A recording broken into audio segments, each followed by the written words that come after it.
آخری چیز ہے.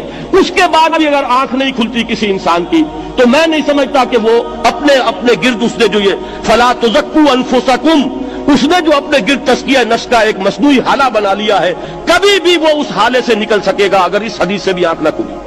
اور وہ حدیث کیا ہے؟ مولانا اشرف علی تھانوی نے اس کو اپنے جو خطبات جمعہ ہیں ان میں نقل کیا ہے. بیہقی کی روایت ہے.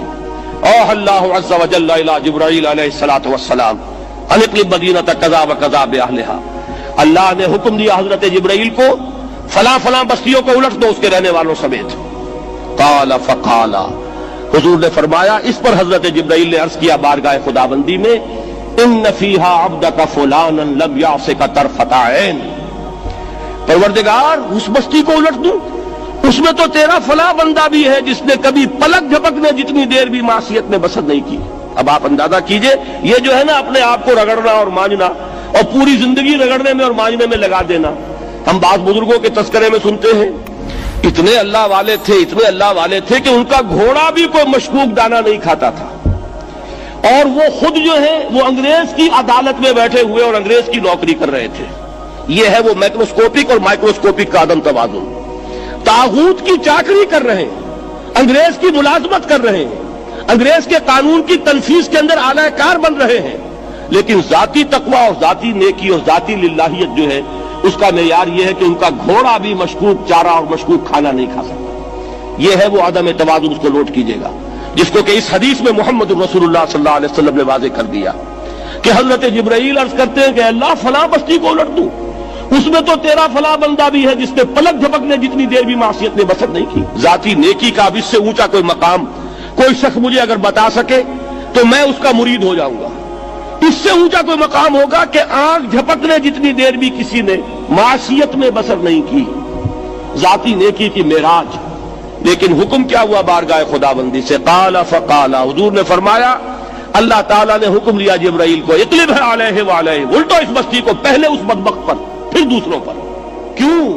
فإن وجهه لم يتمار في ساعة قط، اس لیے کہ اس کا چہرہ کبھی میری غیرت میں سرخ نہیں ہوا، اس چہرے کا رنگ نہیں بدلا.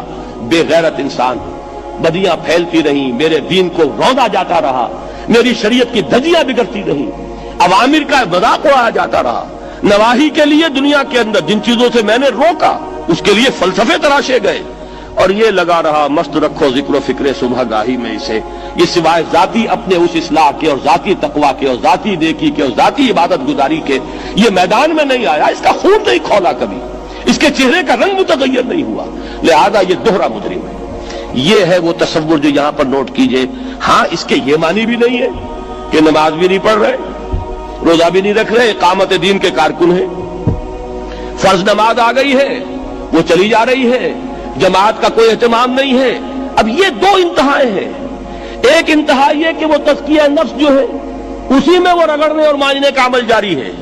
ایک یہ کہ اس کا سرے سے کوئی تعلق ہی نہیں، اپنی ذات سے بحث ہی نہیں.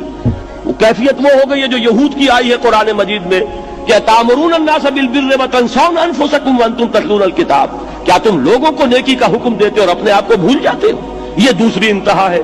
پھر وہی بات عرض کروں گا، وہی بال سے زیادہ باریک اور تلوار کی دھار سے زیادہ تیز راستہ ہے جس پہ چلنا ہوگا کہ نہ یہ ہو کہ وہ مبالغہ ہو رہا ہو، اپنی ذاتی اصلاح میں تو مبالغہ کی حد تک آگے جا رہے ہیں، اور دوسرے یہ کہ اپنے دین کی تبلیغ و اشاعت، اقامت دین کی جدوجہد، اس کا خانہ ہی نہیں کھولا زندگی میں، وہ کھاتا ہی نہیں کھلا.